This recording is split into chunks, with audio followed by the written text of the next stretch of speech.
नमस्ते सभी को। कैसी चल रही है पढ़ाई? बढ़िया। हमारा एक राजस्थान जीके का टॉपिक समाप्त हो चुका है। दूसरा ये राजस्थान का एकीकरण, जिसकी प्रथम क्लास है। तो क्लास को प्रारंभ करते हैं। राजस्थान का एकीकरण। भारतीय स्वतंत्रता प्राप्ति के समय राजपूताना क्षेत्र में कुल 19 रियासतें, 3 ठिकाने और एक केंद्र शासित प्रदेश जिसका नाम था अजमेर मेरवाड़ा विद्यमान थे। इन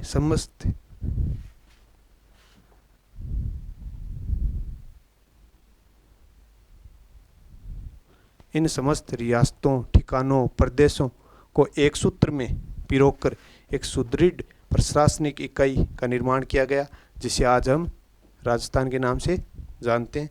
राजस्थान के एकीकरण की प्रक्रिया 17 मार्च 1948 से प्रारंभ होकर 1 नवंबर 1956 तक चली, जो 7 चरणों में पूर्ण हुई। यही क्रम क्या कहलाया? राजस्थान का एकीकरण। तो इसमें आपको 2-3 बात याद रखनी है कि आपको पूछ ले भाई राजस्थान का एकीकरण का अर्थ क्या है, तो आपको बताना है आज़ादी से पूर्व है जो राजपूताना क्षेत्र थे, जिसका नाम आज तो राजस्थान पड़ा है, लेकिन पहले राजपूताना नाम से पुकारा जाता था, और जिसमें 19 रियासतें थी, 3 ठिकाने थे और एक केंद्र शासित प्रदेश।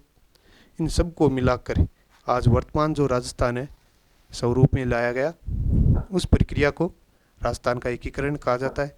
अब बात करते हैं कि कब से कब तक ये प्रक्रिया चली, तो आपको बताना है 17 मार्च 1948 से प्रारंभ होकर 1 नवंबर 1956 तक ये प्रक्रिया चली। कितने चरणों में पूछ ले तो आपको बताना है 7 चरणों में। चलो आगे।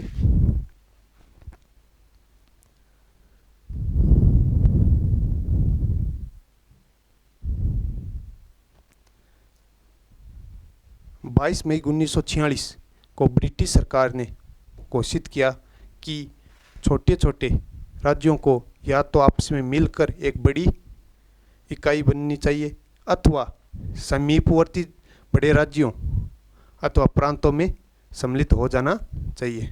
तो कहने का मतलब है कि ब्रिटिश सरकार ने घोषणा की कब? 22 मई 1946 को, कि जो छोटी छोटी रियासतें या तो मिलकर एक बड़ी रियासत बन जाओ या इकाई के रूप में बन जाओ। यदि नहीं बन सकती तो पास में जो बड़ा राज्य सीमावर्ती क्षेत्र में पड़ता है उसमें विलय करके अपना योगदान दे दो या बड़े राज्य में मिल जाओ। यह कब घोषणा की तो आपको बता दे, तो आपको बताना है 22 मई 1946 को सम्मिलित हो जाए। ठीक है, तारीख याद रखना 22 मई 1946 को। अब बात करते हैं रियासतें। राजस्थान में जो रियासतें थी 19, वो कौन कौन सी हैं तो याद रखना। एक है अलवर, भरतपुर, धौलपुर, करौली, कोटा, बूंदी, झालावाड़, टोंक, किशनगढ़, बांसवाड़ा, डूंगरपुर, शाहपुरा, प्रतापगढ़, मेवाड़ और जयपुर, जोधपुर,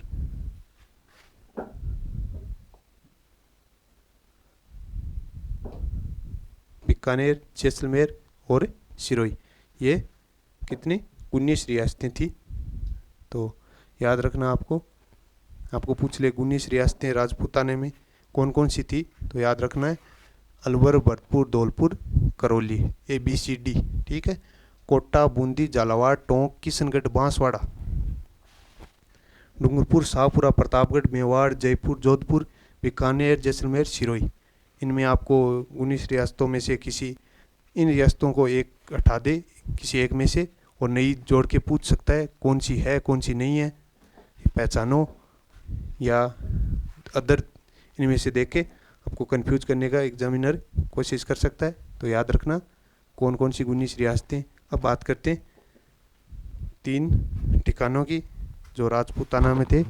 तो आपको याद रखना है एक नीमराणा, एक लावा और एक कुशलगढ़। नीमराणा पड़ता है अलवर में, लावा पड़ता है जयपुर के आसपास, दौसा के आसपास, और कुशलगढ़ बांसवाड़ा में। तो 3 ठिकाने याद रखना। और आपको मैंने बता ही दिया जो केंद्र शासित प्रदेश था अजमेर मेरवाड़ा, तो उसको भी याद रखना। अब बात करते हैं रियासती विभाग। एक भारत सरकार ने एक रियासती विभाग की स्थापना की। ऐसे तो आज़ाद भी नहीं हुआ, अंग्रेज़ों के समय ही रियासती विभाग की स्थापना हो चुकी थी। तो आपको पूछ ले इसकी घोषणा कब हुई रियासती विभाग की, और स्थापना कब हुई, इसका प्रमुख कौन था, ठीक है, और इसका सचिव कौन था, तो आपको बताना है। घोषणा की बात करें तो 25 जून 1947, और इसका प्रमुख पूछ ले तो आपको बताना है सरदार पटेल। फिर बात करते हैं गठन कब हुआ, 5 जुलाई 1947 को, 57-47, ठीक है। और बात करें कि इनका जो सचिव था रियासती विभाग का वो कौन था, तो याद रखना वीपी मेनन, ठीक है। तो रियासती विभाग के बारे में आपको क्या क्या बात याद रखनी है कि आपको पूछ ले कि स्थापना की घोषणा कब हुई, तो आपको बताना है 25 जून 1947। फिर पूछ ले इसका प्रमुख कौन था, तो सरदार पटेल, ठीक है। फिर आपको पूछ ले कि रियासती विभाग की स्थापना हुई कब, तो आपको बताना है 5 जुलाई 1947। कैसे याद रखोगे, 57-47, बाकी आपकी मर्जी है, ठीक है।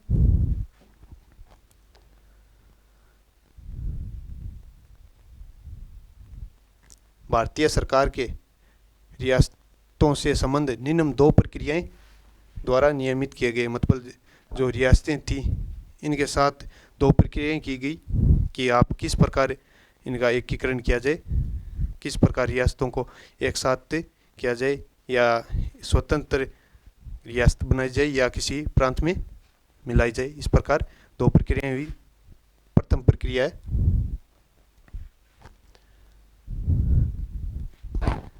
छोटी रियासतों का केंद्रीय सरकार द्वारा प्रशासित किसी इकाई या पड़ोस के प्रांत में मिल जाना। मतलब जो पास में कोई केंद्र सरकार का प्रांत है या कोई पास में पड़ोस में कोई बड़ा जो प्रांत है उसमें मिल जाना।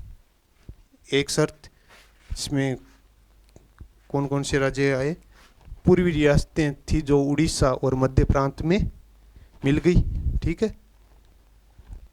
तो आपको पूछ ले कि ऐसी कौन सी रियासतें थी जो खुद तो मिलकर एक बड़ा रूप नहीं बना सकती लेकिन पास वाली रियासतों में मिल गई, तो आपको बताना है। सीमा जो समीप वाली रियासतें उनमें मिल गई, तो आपको बताना है पूर्वी रियासतें उड़ीसा व मध्य प्रांत में मिल गई, ठीक है। आगे बात करते हैं दूसरी शर्त या दूसरी प्रक्रिया।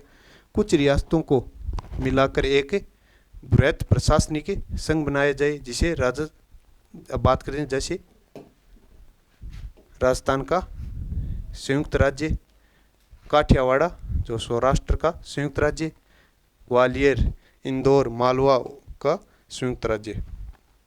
कहने का मतलब है कि जो रियासतें थी छोटी छोटी उनको मिलाकर एक बड़ी इकाई मतलब एक प्रशासनिक संघ बनाया गया। जैसे आज राजस्थान संघ है, तो राजस्थान का वर्तमान रूप है छोटी छोटी रियासतें मिलकर 19 रियासत, 3 ठिकाने और एक केंद्र शासित प्रदेश मिलकर एक राजस्थान राज्य संघ बन गया।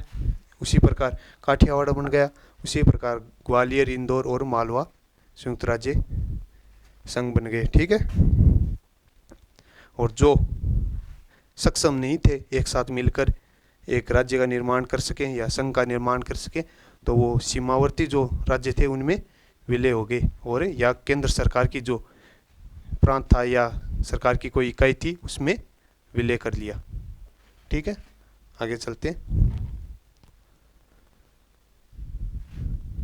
रियासतों के स्वतंत्र रहने की शर्तें। यदि कोई रियासत स्वतंत्र रह सके, मतलब उसको न तो वो किसी केंद्र सरकार के प्रांत में मिले या न किसी पास वाले या सीमा के जो नज़दीक पड़ता है उस राज्य में मिले, या छोटी छोटी रियासत मिलकर एक बड़े राज्य या रियासत का निर्माण कर सके, न कि स्वतंत्र रह सके। मतलब कहने का है कि वो अकेले रहने की जो कैपेसिटी है उसके लिए केंद्र सरकार ने दो जो नियम निकाले कि भाई ये दो शर्तें जो पूरा करेगा वो स्वतंत्र रियासत रह सकती है।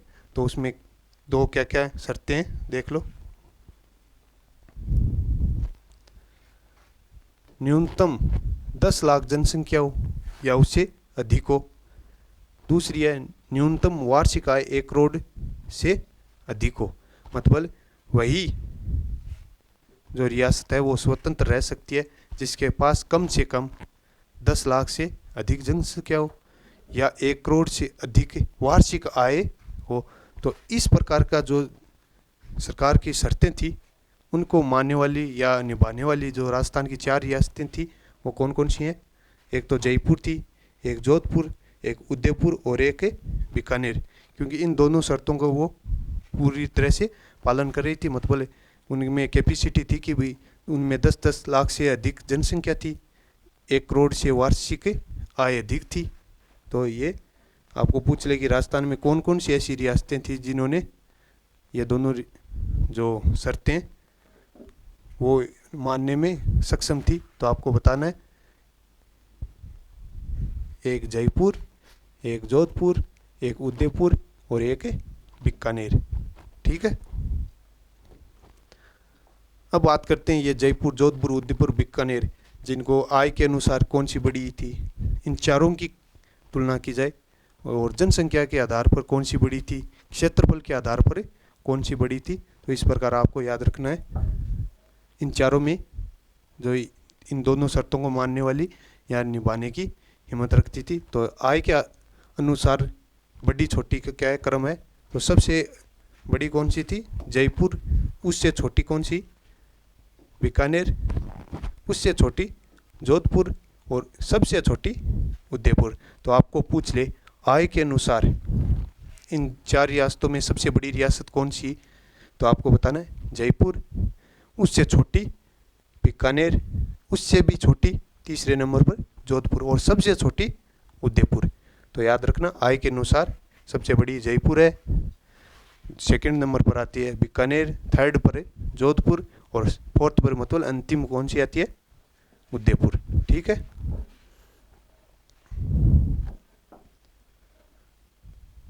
अब बात करते हैं जनसंख्या के आधार पर। इन चारों का ही कंपटीशन चल रहा है, ये नहीं आपको पूरे राजस्थान की पूछ रही है।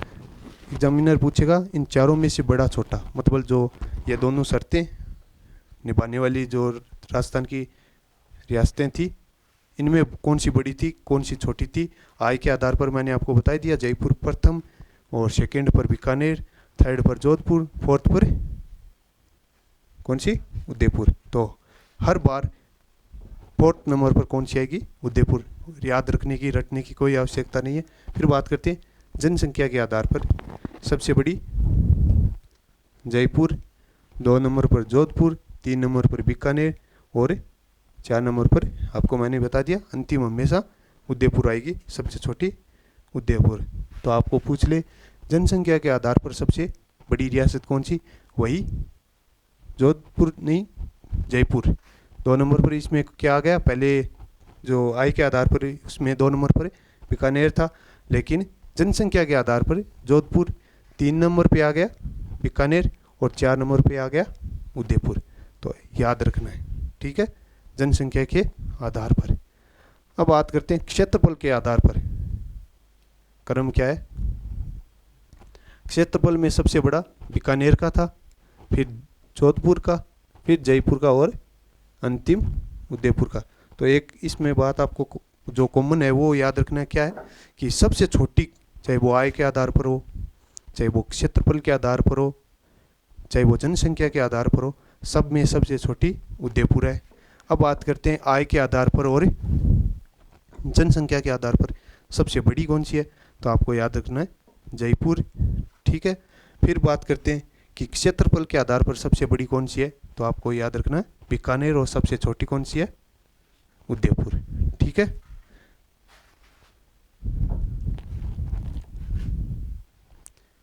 इसी संदर्भ में मेवाड़, जयपुर और कोटा जैसे बड़े राज्यों के शासकों ने पहल करते हुए छोटे राज्यों को मिलाकर एक सशक्त राजनीतिक इकाई बनाने का प्रयास किया। राजस्थान की रियासतों की सर्वप्रथम एकीकृत करने का प्रयास पूछ लिया आपको तो लॉर्ड लिनलिथ ने किया। तो इसमें आपको याद रखने की वाली बात क्या है, इसमें आपको इतना ही याद रखना है कि राजस्थान का एकीकरण करने की प्रथम जो प्रयास किसने किया, तो आपको बताना है लॉर्ड लिनलिथ को, एक अंग्रेज अधिकारी था, उसने प्रथम प्रयास किया था कि राजस्थान का एकीकरण किया जाए। तो याद रखना है, पेपर में आ सकता है। फिर बात करें क्षेत्रफल की आधार पर सबसे बड़ी, अब आपको पूछ ले ये पूरे राजस्थान की है, वो चारों जो आपको मैंने बताई वो केवल उन चारों में जो वो 2 शर्तें थी, 10 लाख से ऊपर जनसंख्या और 1 करोड़ से अधिक वार्षिक आय, यदि स्वतंत्र रहना चाहते हैं कोई रियासत, इन दोनों शर्तों को पूरा करे, उनको यही शर्तें माननी होगी। उन शर्तों को मानने वाली या निभाने वाली हमारे राजस्थान की 4 रियासतें थी। उनमें वो कंपटीशन था कि छोटी कौन सी थी, बड़ी कौन सी थी, लेकिन ओवरऑल राजस्थान की पूछ ले कौन सी सबसे बड़ी थी, कौन सी सबसे छोटी थी, आय के आधार पर पूछ ले, क्षेत्रफल के आधार पर पूछ ले, तो वो अलग होगी। तो देखो क्षेत्रफल के आधार पर सबसे बड़ी एवं सबसे छोटी रियासत क्रमशः कौन सी, सबसे बड़ी कौन सी थी क्षेत्रफल के आधार पर, बीकानेर, उसी में बीकानेर थी। यदि आपको सबसे छोटी पूछ ले क्षेत्रफल के आधार पर तो आपको बताना है शाहपुरा, ठीक है। फिर बात करते हैं जनसंख्या की दृष्टि से सबसे बड़ी और छोटी कौन सी थी, तो याद रखना आपको जयपुर जनसंख्या के आधार पर सबसे बड़ी थी, लेकिन सबसे छोटी जनसंख्या के आधार पर कौन सी थी, शाहपुरा। तो इसमें दोनों में जनसंख्या और क्षेत्रफल पूछ ले तो छोटी में नाम आए तो शाहपुरा, लेकिन क्षेत्रफल पूछ ले तो बीकानेर, और आपको पूछ ले जनसंख्या पूछ ले तो जयपुर फर्स्ट पर। प्राचीन रियासत सबसे कौन सी थी, तो आपको पूछ ले मेवाड़, ये सबसे प्राचीन रियासत थी एकीकरण के समय। और सबसे नवीन रियासत पूछ ले तो आपको बताना है झालावाड़, ठीक है। लेकिन आपको पूछ ले कि मुस्लिम रियासत कौन सी थी, तो आपको एक बताना है, एकमात्र टोंक, ठीक है। अब बात करें कि जाटों की रियासत कौन सी थी, तो आपको बताना है 2 रियासतें थी, एक तो भरतपुर और एक है धौलपुर। तो खास करके भरतपुर याद रखना जाटों की रियासत। इसमें आपको 3-4 बात याद रखनी है कि आपको पूछ ले कि एकीकरण के समय राजस्थान की सबसे बड़ी रियासत कौन सी थी। यदि आपको क्षेत्रफल के आधार पर पूछ ले तो आपको बताना है बीकानेर, दोबारा बता रहा हूँ बीकानेर। और क्षेत्रफल के आधार पर सबसे छोटी कौन सी थी, तो आपको बताना है शाहपुरा। और आपको पूछ ले जनसंख्या की दृष्टि से सबसे बड़ी कौन सी थी, तो आपको बताना है जयपुर। और सबसे छोटी कौन सी थी जनसंख्या के आधार पर, तो शाहपुरा। इसमें आपको मैंने बताया क्षेत्रफल, इसमें बताया जनसंख्या के आधार पर।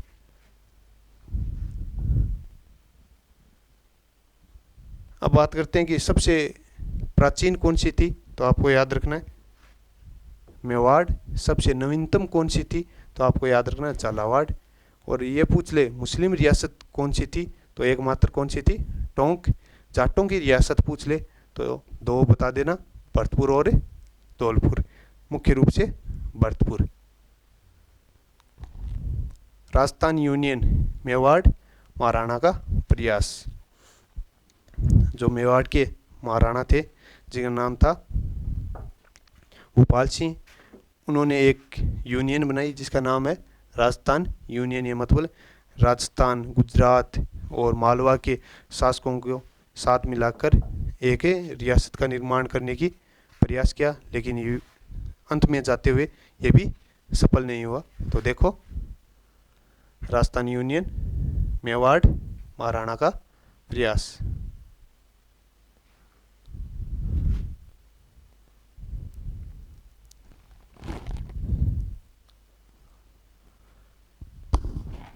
स्वतंत्रता पूर्व जून 1946 में मेवाड़ के महाराणा भूपाल सिंह ने छोटे छोटे राज्यों जैसे राजस्थान, गुजरात और मालवा क्षेत्र को मिलाकर एक बड़ी जो राजनीतिक इकाई राजस्थान यूनियन, क्या याद रखना है, राजस्थान यूनियन बनाने का प्रयास किया। इसी उद्देश्य से उदयपुर में सम्मेलन बुलाया गया जिसमें 22 शासक क्या हुए, उपस्थित हुए। कहने का मतलब है कि जो मेवाड़ के शासक थे जिनका नाम था भूपाल सिंह, उन्होंने एक राजस्थान यूनियन नाम की इकाई बनाई जिसमें राजस्थान, गुजरात और मालवा के लोग जो शासक थे उनको एकत्रित किया गया और उस पे यूनियन बनाने की चर्चा की गई, जिसमें सभी को इनवाइट किया। तो 22 शासक उपस्थित हुए उदयपुर में। आगे चलते हैं। तथा के.एम. मुंशी को संवैधानिक सलाहकार नियुक्त किया गया। के.एम. मुंशी को क्या किया गया, संवैधानिक सलाहकार के रूप में नियुक्त किया गया। 23 मई 1947 को पुण्य सम्मेलन आयोजित हुआ जिसमें महाराणा ने चेतावनी दी कि यदि यूनियन नहीं बनी तो छोटे राज्यों का अस्तित्व समाप्त हो जाएगा। कब ये घोषणा की या सबको चेतावनी दी, तो आपको याद रखना 23 मई 1947 को सभी शासकों को ये चेतावनी दी कि यदि ये यूनियन जो राजस्थान यूनियन है ये नहीं बनी तो सभी का अस्तित्व समाप्त हो जाएगा।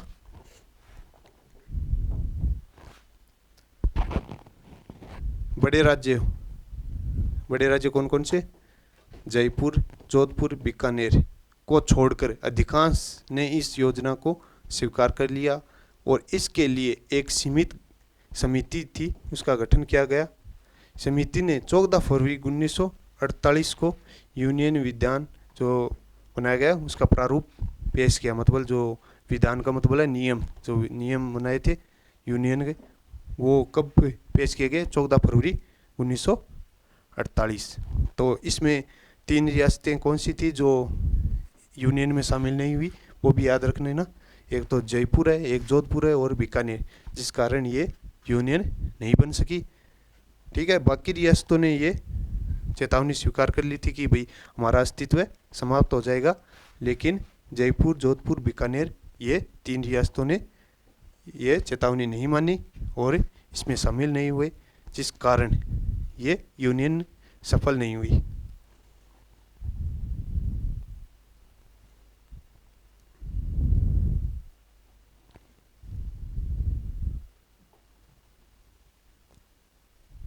सभी शासकों को समान स्तर देना, मतलब जो इसमें आपको मैंने बताया था कि 14 फरवरी 1948 को जो यूनियन का नियम थे, विधान थे, उनका प्रारूप पेश किया गया जिसमें क्या कहा गया कि सभी शासकों को समान स्तर देना। मतलब कोई भी शासक ऊंच नीच नहीं होगा कि ये छोटी रियासत का तो ये छोटा शासक होगा, सभी को समान माना जाएगा। किस विधान में बताया गया या नियम में बताया गया, जो ये आपको मैंने बताया था राजस्थान यूनियन, इसका जो प्रारूप था उसमें बताया गया। फिर एक दूसरा बताया गया, ये तो पहला है, ये दूसरा शर्ती या नियम बताया गया कि द्विसदनीय व्यवस्थापिका स्थापित की जाएगी। मतलब 2 सदनों की एक व्यवस्थापिका स्थापना की जाएगी। कार्यकारिणी का गठन किया जाएगा जिसका अध्यक्ष 3 वर्षों के लिए चुना जाएगा। कितने वर्षों के लिए, 3 वर्षों के लिए चुना जाएगा। ठीक है, एक अध्यक्ष होगा कार्यकारिणी का और द्विसदनीय व्यवस्थापिका होगी। फिर बात करते हैं तीसरा, इसमें नियम था मंत्रिमंडल गठन किए गए, मतलब एक मंत्रिमंडल का गठन किया जाएगा। तो इसमें क्या क्या 3-4 बात आ गई। एक तो मंत्रिमंडल का गठन किया जाएगा, एक कार्यकारिणी का गठन किया जाएगा जिसमें एक अध्यक्ष होगा जिसका 3 वर्ष का कार्यकाल होगा। फिर इसमें द्विसदनीय व्यवस्थापिका होगी, मतलब 2 सदन की व्यवस्थापिका होगी। चौथी बात, सभी शासकों को समान स्तर देना। तो ये किस में था, जो राजस्थान यूनियन थी, जो 14 फरवरी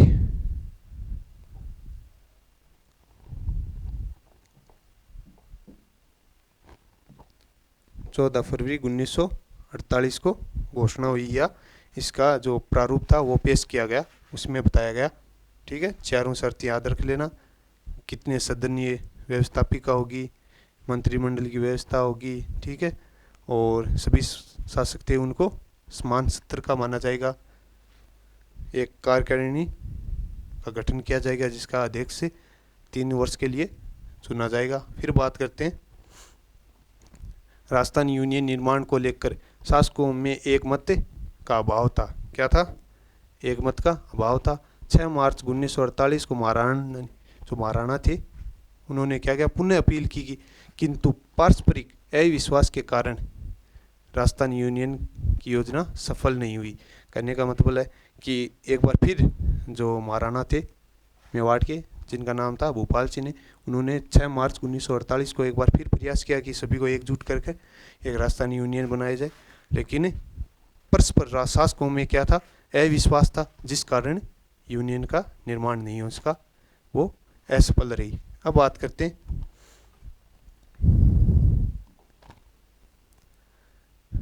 राज्य संघ जयपुर के महाराजा का प्रयास, मतलब जयपुर के जो शासक थे मान सिंह, उनका एक प्रयास रहा कि राज्य संघ का निर्माण किया जाए। क्या नाम दिया? राज्य संघ। रियासती सचिव वाले की शर्त के अनुसार स्वतंत्र भारत में केवल वे ही राज्य अपना पृथक अस्तित्व बनाए रख सकते हैं जिनकी जनसंख्या न्यूनतम 10 लाख और वार्षिक आय 1 करोड़ से अधिक होगी। आपको ये मैंने पहले ही बता दिया। इस आधार पर राजस्थान में केवल 4 थी, एक तो जयपुर, जोधपुर, बीकानेर और मेवाड़। ये 4 ही ऐसी जो रियासतें जो इन शर्तों को पूर्ण कर रही थी। इस घोषणा से छोटे राज्यों में असुरक्षा की स्थिति उत्पन्न हुई तथा जयपुर के महाराजा, जिनका नाम था मान सिंह, क्या नाम था? मान सिंह ने राज्यों को गठित करने का प्रयास किया। उनकी स्वीकृति से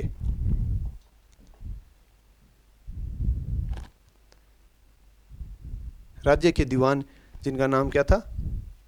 वीटी कृष्णाचारी ने राजस्थान के शासकों एवं उनके प्रतिनिधियों को क्या बुलाया? एक सम्मेलन। करने का मतलब है कि आपको पूछ ले राज्य संघ बनाने का प्रयास किसने किया, तो आपको बताना है जयपुर के शासक मान सिंह ने राज्य संघ की स्थापना करने का प्रयास किया। उन्होंने उनके जो दीवान थे उनको बोला कि सभी शासकों को आमंत्रित किया जाए और राज्य संघ का निर्माण किया जाए, जिनका नाम क्या था दीवान का? कृष्णाचारी, वीटी कृष्णाचारी। और बात करें कि इन जो राजस्थान की 4 रियासतें थी, ये दोनों शर्त पूरी कर रही थी।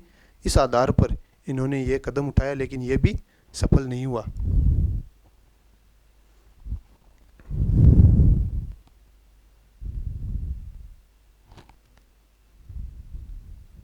सम्मेलन में प्रस्ताव रखा गया कि एक ऐसा संघ बनाया जाए जिसके अधीन क्या थे? न्यायपालिका, उच्च शिक्षा, पुलिस आदि विषय संघ के पास हो तथा शेष अधिकार किसके पास रहे? राज्य के पास। मतलब कहने का है कि एक ऐसा संघ बनाया जाए जिसमें न्यायपालिका हो, उच्च शिक्षा हो और एक पुलिस, इसका अधिकार किसके पास हो? संघ के पास हो। बाकी सारे कार्य राज्य के पास, यानी खुद हर राज्य जो अपना अपना रियासत है, अधिकार है, जिनके आंतरिक मामलों में कोई दखल अंदाजी नहीं की जाएगी। लेकिन इस सम्मेलन में भी शासकों के बीच सहमति नहीं बन सकी और ये प्रयास भी क्या रहा? असफल। मतलब कहने का इस जो सम्मेलन है इसमें भी सभी शासकों का एक मत नहीं रहा, जिस कारण ये भी असफल रहा। तो 2 आपको मैंने बता ही दिया, एक तो राजस्थान यूनियन और एक राजस्थान या राज्य संघ बनाने के प्रयास किया गया, लेकिन दोनों ही असफल रहे। अब बात करते हैं आगे।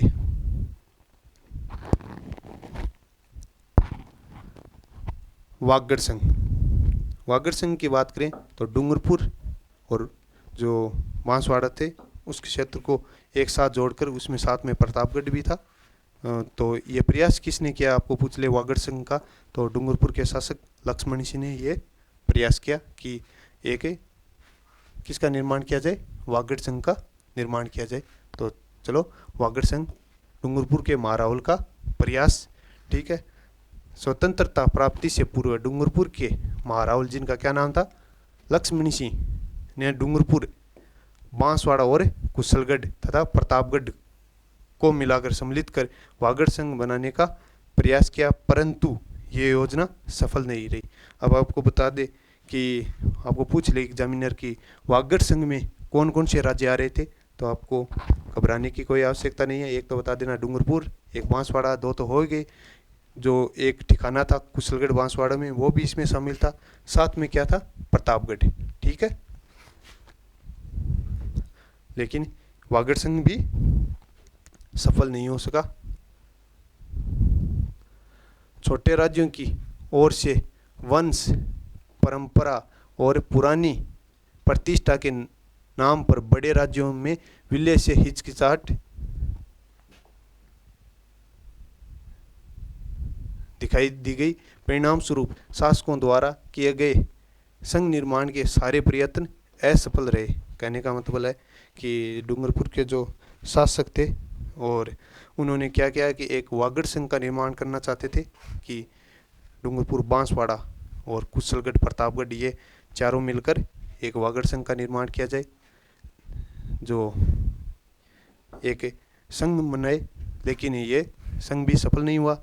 प्रयास किसका था आपको पूछ ले तो डूंगरपुर के शासक लक्ष्मण सिंह, इनका ये प्रयास असफल रहा, क्योंकि शासकों में यहाँ भी एक मत दिखाई नहीं दिया। तो याद रखना, 3 असफल हो गए प्रयास, वागड़ संघ, राज्य संघ और राजस्थान यूनियन। अब चौथा और अंतिम संघ कौन सा है, हाड़ौती संघ। कोटा के शासक का प्रयास। हाड़ौती संघ का यदि आपको पूछ ले किसका प्रयास था कि हाड़ौती संघ बनाया जाए, तो कोटा के शासक, जिनका क्या नाम था, भीम सिंह, ने कोटा, बूंदी, झालावाड़ रियासतों को मिलाकर एक हाड़ौती संघ का निर्माण करना चाहते थे, परंतु शासकों के बीच पारस्परिक अविश्वास या ईर्ष्या अपने अपने पृथक अस्तित्व को बनाए रखने की जो प्रवृत्ति थी, इनकी योजना में क्या आई, बाधा के रूप में सामने आई। मतलब यह भी सफल नहीं हुआ हाड़ौती संघ। परिणाम स्वरूप यह संघ साकार रूप से नहीं ले सका।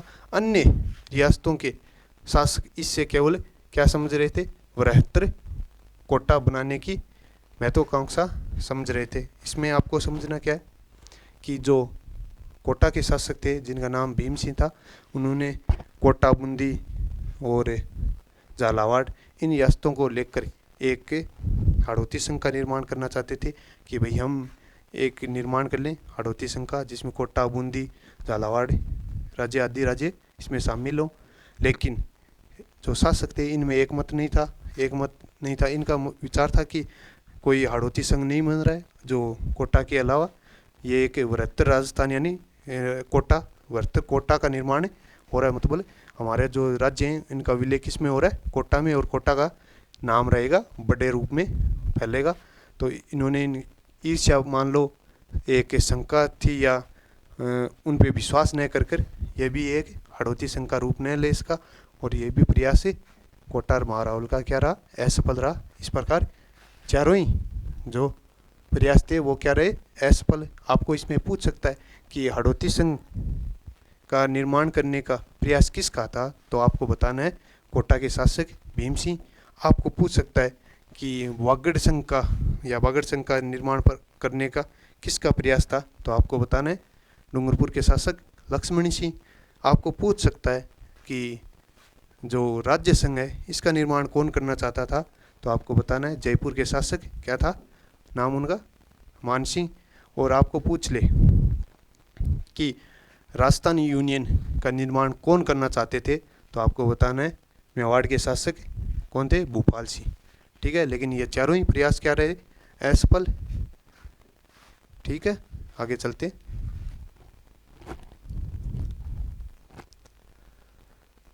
अब बात करते हैं अन्य प्रयास।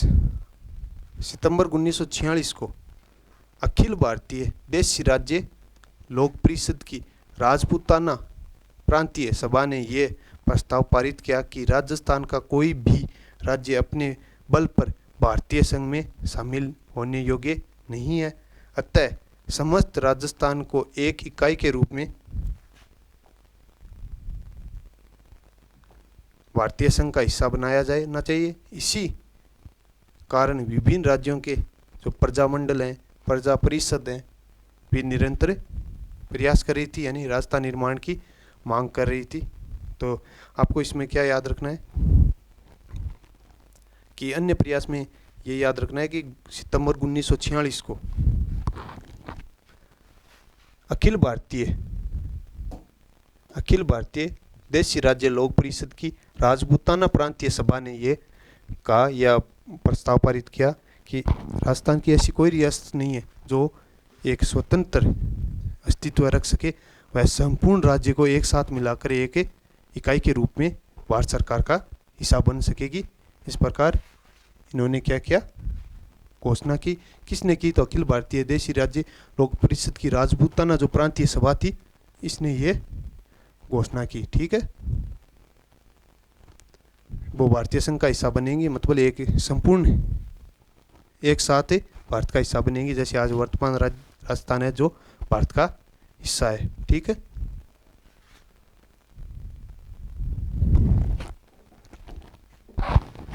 मार्च 1948 में लोक परिषद की राजपूताना प्रांतीय सभा की एक कार्यकारी समिति ने स्पष्ट घोषणा की, अजमेर मेरवाड़ा सहित सभी राज्यों को मिलाकर वृहद राजस्थान संघ की स्थापना की जानी चाहिए। राष्ट्रीय स्तर पर भी समाजवादी दल के नेता, जिनका नाम क्या था, डॉक्टर राम मनोहर लोहिया ने इस नेतृत्व में प्रमुखता दिखाई। मतलब कहने का है कि जो लोक परिषद की राजपूताना लोक परिषद थी, उस सभा ने क्या घोषणा की, कब की, तो याद रखना मार्च 1948 में घोषणा की कि कोई भी कार्यकारी स्पष्ट घोषणा की कि अजमेर मेरवाड़ा सहित, मतलब जो केंद्र शासित प्रदेश था उस सहित सभी राज्यों को मिलाकर, जो मतलब कहने का जो राजस्थान की सभी जो रियासतें, उनको सभी को मिलाकर एक वृहद राजस्थान संघ की स्थापना की जाएगी। राष्ट्रीय स्तर पर समाजवादी दल के जो नेता थे, उनका क्या नाम था, डॉक्टर राम मनोहर लोहिया, जिन्होंने इससे जो घोषणा है उसका क्या किया, नेतृत्व किया। उन्होंने ये बताया कि भाई हम एक साथ मिलकर क्या बनाएंगे, राज्य वृहद राजस्थान के रूप में भारत सरकार को हमारा राज्य सौंपेंगे, न कि छोटे छोटे टुकड़ों में भारत का हिस्सा बनेंगे। ठीक है, इन्होंने बता दिया कि जो अजमेर मेरवाड़ा है उसी को भी इसमें शामिल किया जाएगा, न कि अलग केंद्र शासित प्रदेश को। ठीक है, कब घोषणा की तो आपको बताना है, मार्च 1948 में। किसने की? तो लोक परिषद की राजपूताना प्रांतीय सभा ने, जो कार्यकारी सभा है, उसने ये घोषणा की कि हमें एक छोटे छोटे टुकड़ों में न आकर एक सम्मिलित रूप में भारत का हिस्सा बनेंगे। ठीक है, और इसका मुख्य नेतृत्व कौन कर रहा था? तो समाजवादी जो दल था उसके जो मुख्य नेता थे, जिनका नाम था डॉक्टर राम मनोहर लोहिया। ठीक है, इन्होंने ये मांग की। अब बात करते हैं भारत सरकार की एकीकरण की नीति। भारत सरकार की एकीकरण की प्रक्रिया के तहत सरदार वल्लभ भाई पटेल ने देशी राज्यों को संबोधित करते हुए कहा कि वे 15 अगस्त 1947 तक भारतीय संघ में शामिल होना या राज्यों का जो कार्य है, क्या घोषणा की, ये याद रखना है कि भारत सरकार का एकीकरण की नीति में क्या रही। तो भारत सरकार की एकीकरण प्रक्रिया के तहत जो सरदार वल्लभ भाई पटेल थे ने देशी राज्यों को संबोधित किया, मतलब जो देश के राज्य थे उनको संबोधित करते हुए कहा कि 15 अगस्त तक भारतीय संघ में सम्मिलित होने तथा राज्यों को रक्षा, विदेश नीति और संचार जैसे तीनों विषय भारतीय संघ को सौंपे जाएंगे और बाकी सभी किसको, राज्य को स्वतंत्र रखा जाएगा। कहने का मतलब है कि सरदार वल्लभ भाई पटेल ने ये घोषणा की कि भाई जो एक तो संचार है और एक रक्षा है और एक विदेश, ये तो केंद्र सरकार मतलब संघ के पास होगा, इसका जो भारत के पास होगा इसका जिम्मेदारी। ठीक है, बाकी जो अन्य कार्य हैं वो राज्य स्वतंत्र रूप से कार्य कर सकेगा, उसमें कोई किसी भी प्रकार का भारत सरकार की कोई हस्तक्षेप नहीं होगा। ठीक है। और इन्होंने कहा कि 15 अगस्त 1947 से पूर्व सभी रियासतें एक साथ मिलकर भारत का निर्माण किया जाए।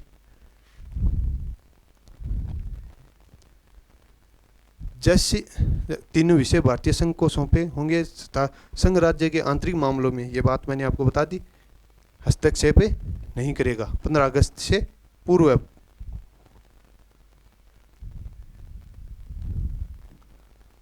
पच्चीस जुलाई 1947 को वाइसरॉय लॉर्ड माउंटबेटन ने नरेंद्र मंडल को अंतिम संबोधित करते हुए कहा कि राज्य 3 विषयों जैसे एक तो रक्षा, विदेश नीति और संचार के आधार पर संघ से जुड़ सकते हैं और इसके अतिरिक्त विषयों में स्वतंत्र रहेंगे। मतलब यही बात जो सरदार वल्लभ भाई पटेल ने बताई, वही बात माउंटबेटन कब कह रहा है? 25 जुलाई 1947 को। उसने कहा कि राज्य जो अन्य जो सभी कार्य हैं स्वतंत्र रहेंगे, केवल संचार और विदेश नीति और सुरक्षा की बात की जाए, इसकी बात कीजिए तो ये भारत संघ के पास होगा। बाकी हर कार्य राज्य क्या रहेगा? स्वतंत्र रहेगा। इन 3 को छोड़कर, 3 विषयों को छोड़कर बाकी हर कार्य में क्या रहेंगे? राज्य आज़ाद रहेंगे या स्वतंत्र रहेंगे। यहाँ आपको पूछ रहे हैं नरेंद्र मंडल का अर्थ क्या है, तो आपको बताना है नरेंद्र यानी नर प्लस इंद्र, यानी राजाओं में जो नरों में इंद्र है, मतलब राजा, तो राजाओं का मंडल था, उनको यह सूचना किसने दी? माउंटबेटन ने। ठीक है।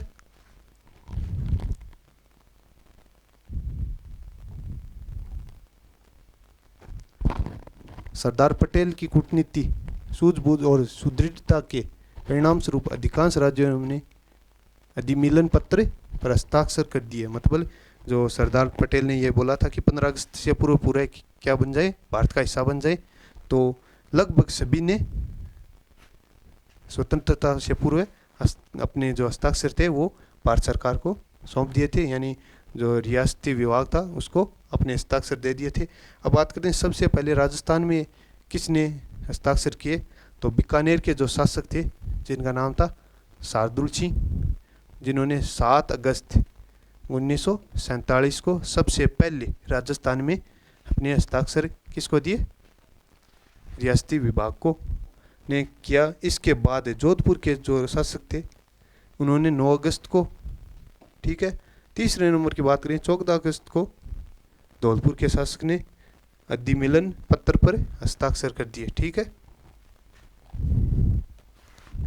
जो अधिमिलन पत्र था, मतलब देश में मिलने का जो परिपत्र था, उसमें उन्होंने सबसे प्रथम साइन कर दिए या हस्ताक्षर कर दिए। तो आपको ये पूछ सकता कि राजस्थान में जो अधिमिलन पत्र था उस पर सबसे प्रथम हस्ताक्षर करने वाला शासक कौन था, तो बीकानेर के शासक शार्दुल सिंह। कब किया, तो दिनांक पूछ ले तो 7 अगस्त 1947।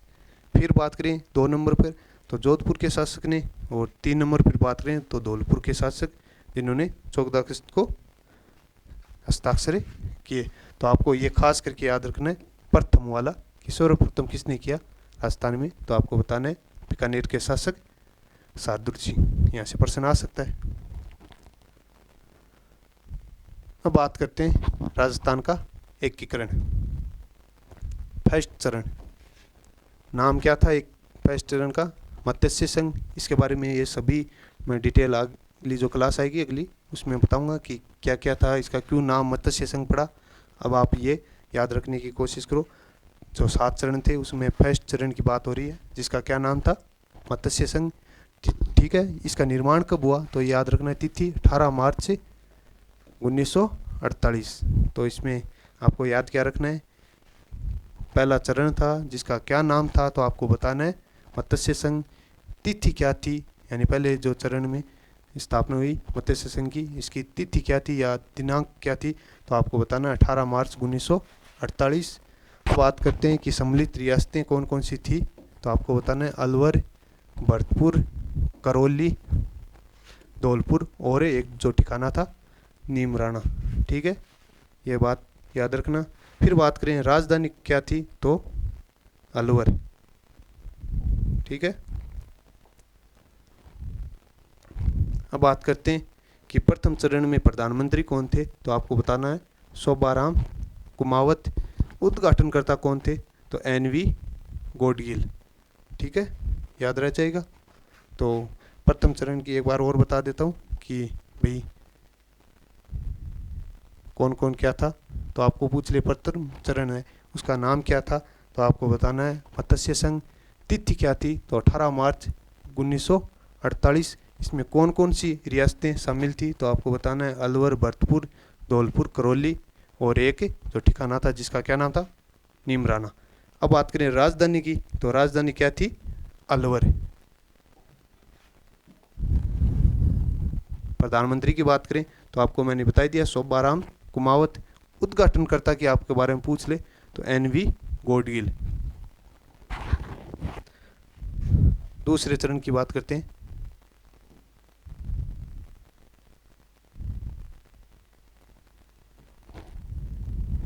दूसरा चरण नाम क्या था दूसरे चरण का, पूर्व राजस्थान या राजस्थान संघ। तो आपको पूछ ले दूसरे चरण का नाम क्या था, तो आपको बताना है पूर्व राजस्थान या राजस्थान संघ। दूसरे चरण का जो दिनांक क्या थी, मतलब स्थापना की, तो आपको बताना है 25 मार्च 1948। ठीक है, उसमें क्या थी 18 मार्च पहले चरण में, इसमें 25 मार्च 1948। दोनों क्या थे मार्च में, लेकिन वो 18 का, ये 25 का।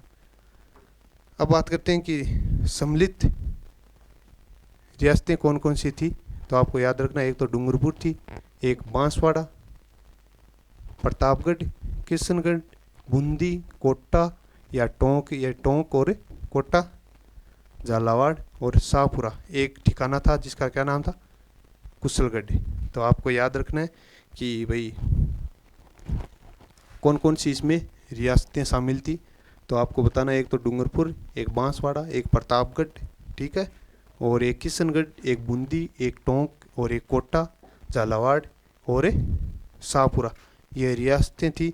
एक उसमें ठिकाना था जिसका क्या नाम था, मैंने आपको बताया था बांसवाड़ा में कुशलगढ़। ठीक है, ये इसमें शामिल थे। कौन से चरण में, दूसरे चरण में।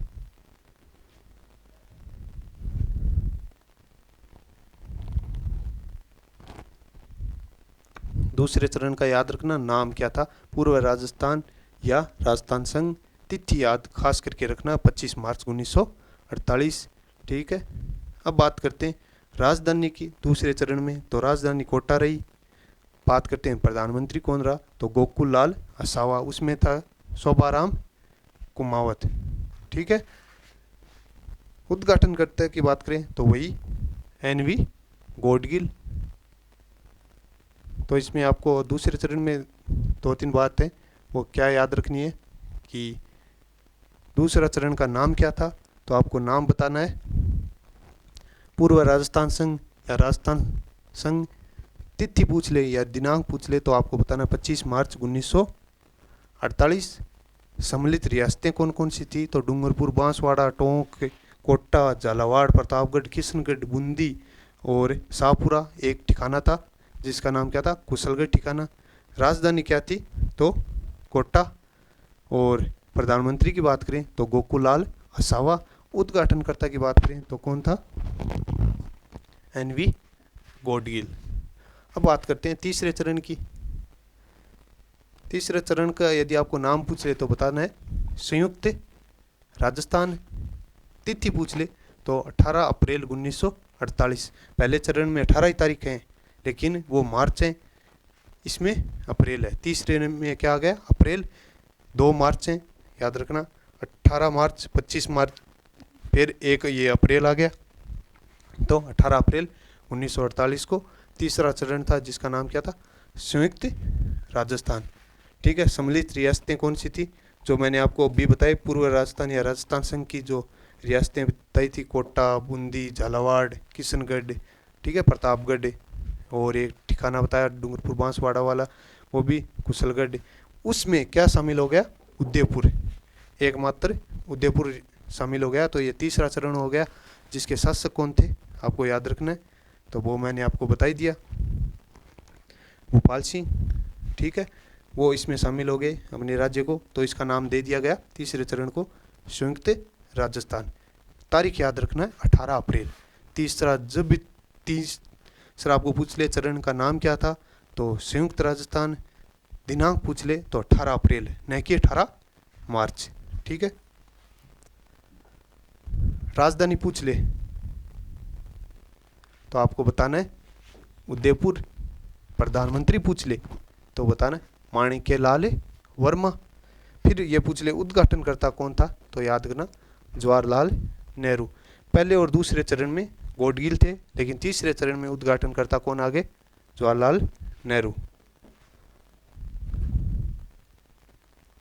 अब बात करते हैं चौथे चरण की, जिसका क्या नाम था तो आपको याद रखना है वृहत राजस्थान।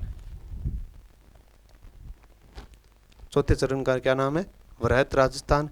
तिथि की बात करें तो 30 मार्च 1949, जो 30 मार्च को आज भी हम राजस्थान दिवस के नाम या नाम से जो दिवस मनाते हैं, ठीक है। सम्मिलित रियासतें कौन कौन सी थी तो याद रखना संयुक्त राजस्थान संघ, जो संयुक्त राजस्थान में जिसमें हमने राजस्थान संघ में उदयपुर को मिलाया वो, और साथ में कौन मिल गया, जयपुर।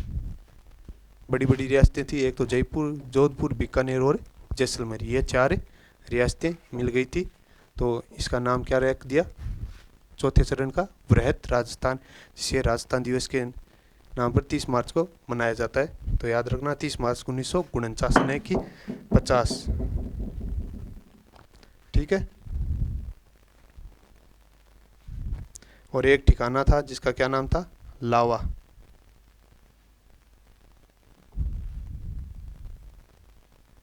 राजधानी क्या रखी गई, जयपुर। प्रधानमंत्री जिसका क्या नाम था, हीरालाल शास्त्री, जो जयपुर से थे। और उद्घाटनकर्ता पूछ ले तो इसमें कौन आ गए, सरदार पटेल, न कि जवाहरलाल नेहरू। तो याद रखना चौथे चरण में कौन थे उद्घाटनकर्ता, सरदार पटेल। आपको प्रधानमंत्री पूछ ले तो हीरालाल शास्त्री, ठीक है, जो आगे जाकर राजस्थान के प्रथम क्या बने, मुख्यमंत्री।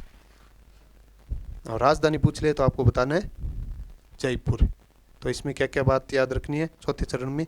चौथा चरण का नाम तो वृहत राजस्थान। कब हुआ चौथा चरण तो आपको बताना है 30 मार्च 1949, जिसे राजस्थान दिवस के रूप में मनाया जाता है। इसमें रियासत पूछ ले तो संयुक्त राजस्थान प्लस इसमें जयपुर, जोधपुर, बीकानेर, जैसलमेर, ये 4 बड़ी बड़ी रियासतें इसमें क्या हो गई, शामिल हो गई। फिर बात करते हैं एक ठिकाना था जिसका क्या नाम था, लावा, जो जयपुर में पड़ता था, वो भी इसमें शामिल है। और राजधानी की बात करें वो जयपुर थी। प्रधानमंत्री की बात करें तो वो हीरालाल शास्त्री था। उद्घाटनकर्ता की बात करें तो वो सरदार पटेल।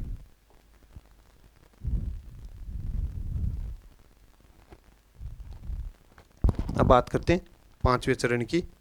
तो पांचवें चरण की बात करें तो आपको बताना है, पूछ ले आपको नाम, तो आपको नाम क्या बताना है पांचवें चरण में, संयुक्त वृहत राजस्थान, ठीक है, संयुक्त वृहत राजस्थान। तिथि पूछ ले तो आपको बताना है 15 मई 1949, ठीक है। सम्मिलित रियासतें कौन कौन सी थी, वृहत राजस्थान, अभी हमने जो बड़ी 4 रियासतों का नाम लिया था संयुक्त राजस्थान में मिल गई वो, जिसका वृहत राजस्थान बना।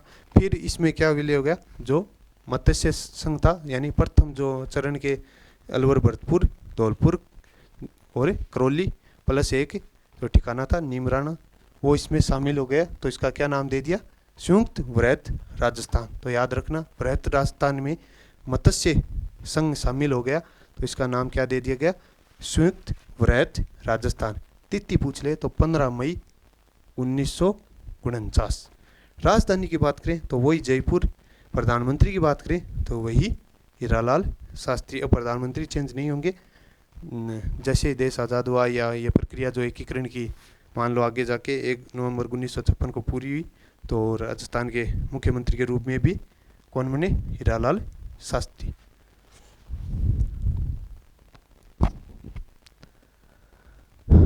अब बात करते हैं छठे चरण की, सम्मिलित रियासतें कौन कौन सी थी।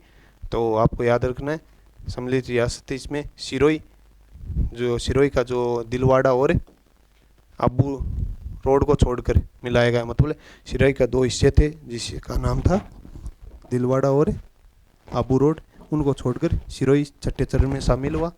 राजधानी की बात करें तो वही जयपुर, ये दिलवाड़ा और अबू रोड थे वो मुंबई प्रांत था उसमें शामिल किया गया, नहीं कि राजस्थान में। ठीक है, ये छठा चरण है। राजधानी वही जयपुर। प्रधानमंत्री की बात करें तो लाल शास्त्री, कोई चेंजिंग नहीं हुआ। अब बात करते हैं सातवें चरण की। तो सातवें चरण का नाम पूछे पुनर्गठित राजस्थान या वर्तमान राजस्थान। ठीक है, पुनर्गठन आपको याद रहे तो ठीक है, नहीं वर्तमान राजस्थान। तारीख पूछ ले तो आपको बताना 1 नवंबर 1956। ठीक है, सम्मिलित रियासतें कौन कौन सी थी तो आपको याद रखना है उपयुक्त सभी प्लस अजमेर, और जो अजमेर मेरवाड़ा था वह, और अबू रोड और सुनील टप्पा क्षेत्र इसमें शामिल हो गए। इनको मैं सारों को आपको पूरी एक एक को बताऊंगा तो आपके समझ में आएगा कि क्या सुनील टप्पा क्षेत्र कहाँ था जो मध्य प्रदेश से लिया गया, अबू रोड जो मुंबई प्रांत को सौंपा हुआ था वो भी किस में शामिल किया गया, राजस्थान में, और अजमेर मेरवाड़ा जो हम पहले पढ़ चुके क्या था, केंद्र शासित प्रदेश, उसी को भी सातवें चरण में शामिल किया गया। तो ये आगे वाली जो क्लास है उसमें बताऊंगा, लेकिन आपको ये बताना है कि सातवें चरण का नाम क्या है, तो पुनर्गठित राजस्थान या वर्तमान राजस्थान। दिनांक पूछ ले तो आपको बताना है 1 नवंबर 1956। और सम्मिलित रियासतें कौन कौन सी थी तो उपयुक्त सभी जो पहले वाली सारी रियासतें सिरोही समेत, सिरोही के दो हिस्से थे, एक तो क्या अबू रोड और एक मध्य प्रदेश में जो हिस्सा मिल गया था जिसका नाम था सुनील टप्पा, ये लिया गया और यहाँ से सिरोंज क्षेत्र मध्य प्रदेश को दिया गया। ये सारे मैं आगे वाली क्लास में पूर्ण विस्तार के रूप में आपको बताऊंगा।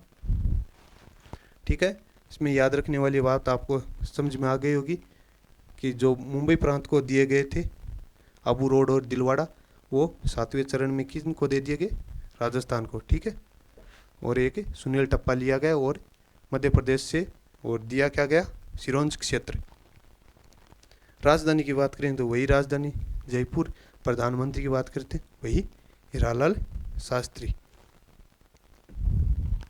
तो आपको ये सारी बातें याद रखनी है, बाकी बात करेंगे अगली क्लास में। छठे चरण की बात करें और सातवें चरण की पहले चौथे सारे विस्तार से आपको मैं बताऊंगा, लेकिन अब ये जो बताई गई है ये सारी बातें आपको याद रखनी है, क्या क्या मैंने बताया है एक विस्तार के रूप में पूरी आपको अगली क्लास में बताई जाएगी। एक आपको बता दूं, मतलब एक हेडलाइन के तौर पर, तो याद रखना कि आपको पूछ ले कि राजस्थान में कितनी रियासतें थी, तो आपको बताना है स्वतंत्रता से पूर्व राजपूताना में 19 रियासतें, 3 ठिकाने और एक केंद्र शासित प्रदेश। ठीक है, जिसका क्या नाम था, अजमेर मेरवाड़ा।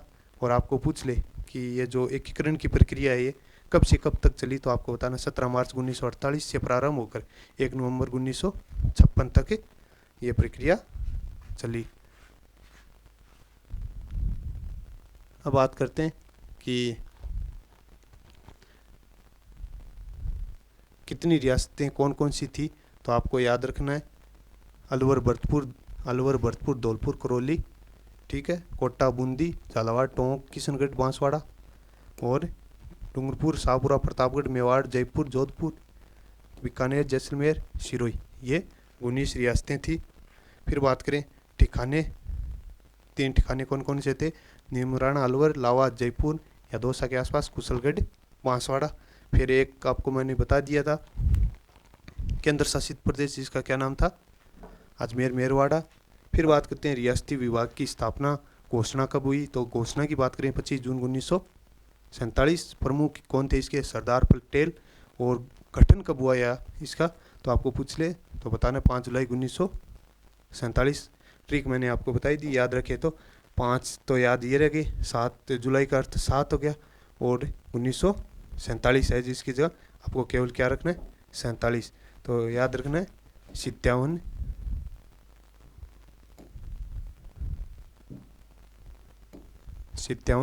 47, ये खास करके 57 का मतलब 5 जुलाई 1947 ये रियासती विभाग का गठन हुआ। इसके सचिव कौन थे? तो वीपी मेनन। प्रमुख कौन थे? सरदार पटेल।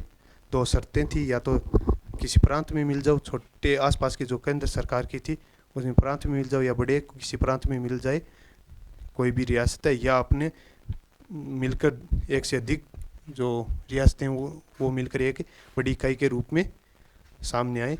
तो इस प्रकार 2 शर्तें थी।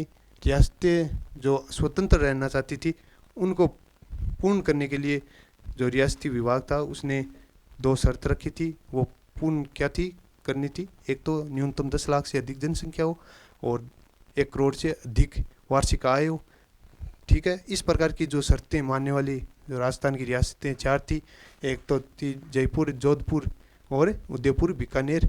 ठीक है, इसमें क्रम से मैंने बता ही दिया। आय के आधार पर सबसे बड़ी कौन सी थी, जनसंख्या के आधार पर सबसे बड़ी कौन सी थी, क्षेत्रफल के आधार पर सबसे बड़ी कौन सी थी। ठीक है, फिर बात करें राजस्थान यूनियन, जो इसका प्रयास किसने किया? मेवाड़ के शासक जिनका क्या नाम था? भूपाल सिंह, लेकिन ये सफल नहीं हुआ। फिर बात करें राज्य संघ का प्रयास किसने किया? तो आपको बताना, जयपुर के महाराजा जिनका क्या नाम था? मान सिंह।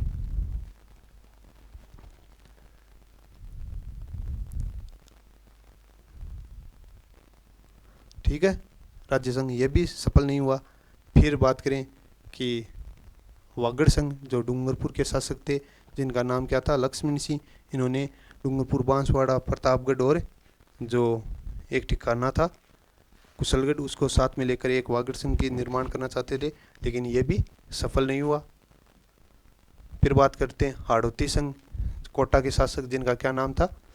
भीम सिंह। उन्होंने एक कोटा या हाड़ौती संघ बनाना चाहते थे, लेकिन हाड़ौती संघ नहीं बना, क्योंकि जो कोटा, बूंदी, झालावाड़, अन्य जो रियासतों के शासक थे उनको ये लग रहा था कि ये नहीं कि राजस्थान ये कोई हाड़ौती संघ का निर्माण नहीं करे। भीम सिंह केवल कोटा का क्या करें? बेहतर यानी बड़ा बनाने की कोशिश करें। इस शंका से यह उनकी क्या थी? महत्वाकांक्षा थी, जिसके कारण ये भी सफल नहीं हुआ। अन्य प्रयास सरकार ने किए कि क्या क्या आपको करना है कि अकेले एक संघ में शामिल हो जाओ, लेकिन जो संचार हो, शिक्षा हो, संचार और विदेश नीति, और एक चीज़ और बताई थी, उसमें किसी भी प्रकार का कोई हस्तक्षेप नहीं रहेगा सरकार का। रक्षा, विदेश नीति और संचार में आंतरिक मामलों के अलावा, मतलब कहने का है कि संचार, विदेश नीति, इसमें किसका अधिकार रहेगा? भारत सरकार का, मतलब भारत संघ का अधिकार रहेगा। और बाकी मामलों में राज्य को किसी भी प्रकार की आंतरिक मामलों में हस्तक्षेप भारत सरकार नहीं करेगी। अब 7 चरण बता दिए। प्रथम चरण की बात करें तो इसका नाम मत्स्य संघ था, और तारीख पूछ ले दिनांक तो 18 मार्च से 1948। इसमें कौन कौन सी रियासतें शामिल थी? तो अलवर, भरतपुर, धौलपुर और करौली। एक इसमें ठिकाना था जिसका क्या नाम था? नीमराना, जो अलवर में पड़ता है। तो ABCD प्लस नीमराना याद रखना। और राजधानी की बात करें तो वो क्या थी? अलवर। प्रधानमंत्री की बात करें शोभाराम कुमावत। ठीक है, और उद्घाटनकर्ता की बात करें तो NV गौडगिल। फिर दूसरे चरण की बात करें जिसका नाम था पूर्व राजस्थान संघ, जिसमें जो 9 रियासतें थी, कौन कौन सी? डूंगरपुर, बांसवाड़ा, प्रतापगढ़, किशनगढ़, बूंदी, टोंक, कोटा और झालावाड़ एवं शाहपुरा। एक ठिकाना था जिसका नाम क्या था? कुशलगढ़। राजधानी कोटा। प्रधानमंत्री गोकुलाल असावा। उद्घाटनकर्ता NV गौडगिल। तीसरे चरण की बात करें तो संयुक्त राजस्थान, ये 18 अप्रैल 1948 को घटना हुई। मतलब 348 हैं, 149 है शायद। सम्मिलित रियासतें कौन कौन सी थी? पूर्व राजस्थान संघ या राजस्थान संघ प्लस बीच में क्या मिल गया? उदयपुर। प्रधानमंत्री कौन रहे इसमें? माणिक्यलाल वर्मा। उद्घाटन करते कौन रहे? जवाहरलाल नेहरू। कौन से चरण में? तीसरे में। ठीक है, चौथे चरण की बात करें तो वृहद्र राजस्थान, 31 मार्च 1949। मतलब 49 की पूछ ले तो वो एक है। ठीक है, 50 की पूछ ले तो छठा चरण एक है। ठीक है, सम्मिलित रियासतें कौन सी? संयुक्त राजस्थान की सारी प्लस जयपुर, जोधपुर, बीकानेर, जैसलमेर, मतलब बड़ी बड़ी 4 रियासतें इसमें शामिल हो गई, जिसके कारण वृहद राजस्थान नाम दिया गया, जिसे आज भी हम क्या राजस्थान दिवस के रूप में मनाते हैं। ठीक है, और एक ठिकाना था लावा। राजधानी जयपुर, प्रधानमंत्री हीरालाल शास्त्री, उद्घाटनकर्ता सरदार पटेल। पांचवें चरण की बात करें तो इसका नाम था संयुक्त वृहद राजस्थान। तिथि की बात करें तो इसमें 15 मई 1949 सम्मिलित रियासतें कौन कौन सी थी? वृहद राजस्थान प्लस मत्स्य संघ, जो अलवर, भरतपुर, धौलपुर, करौली आपको ABCD बताई थी, प्लस निमराना, वो इसमें शामिल हो गया। तो ये पांचवा चरण हो गया। कब? 15 मई, 5 याद रखना, 5/15/1949, ठीक है। प्रधानमंत्री वही हीरालाल शास्त्री, राजधानी जयपुर, ठीक है। छठे चरण की बात करें तो इसमें सिरोही के जो एक तो दिलवाड़ा और आबू रोड को छोड़कर सिरोही भी इसमें शामिल किया गया, लेकिन ये सातवें चरण में इसमें शामिल हो गए। दिलवाड़ा और आबू रोड को किसको दे दिया गया? मुंबई प्रांत को, ठीक है। राजधानी जयपुर रही, प्रधानमंत्री हीरालाल शास्त्री रहे। सातवें चरण में पुनर्गठित राजस्थान, मतलब आज वर्तमान राजस्थान, या तो इसका नाम आएगा या पुनर्गठित राजस्थान, जिसमें क्या शामिल हो गए? उपयुक्त सभी रियासतें शामिल हो गई। अजमेर, मेरवाड़ा भी शामिल हो गया, और आबू रोड, सुनील टप्पा भी इसमें शामिल हो गया। जो सुनील टप्पा की बात करें तो ये मध्य प्रदेश से लिया गया, और राजस्थान से क्या दिया गया? सिरोंज क्षेत्र, ठीक है। ये भी सारे किसके राज्य के हिस्से बन गए, न कि मुंबई और मध्य प्रदेश के सारे। फिर राजधानी जयपुर, प्रधानमंत्री हीरालाल शास्त्री। इसमें ट्रिक याद रखना, उद्घाटनकर्ता के आपको पूछ ले तो याद रखना गॉडगिल, चाचा पटेल। मतलब प्रथम 2 चरण हैं, उनमें गॉडगिल, NV गॉडगिल नाम आ रहा है प्रथम और द्वितीय में। तीसरे में चाचा मतलब नेहरू, तीसरे चरण में उद्घाटनकर्ता। चौथे की बात करें तो पटेल, वल्लभ भाई पटेल आते हैं, तो याद रखना गॉडगिल, चाचा पटेल, ठीक है। पूछ सकता है, तो आपको याद रखना है। बाकी की अगली क्लास में। नमस्ते।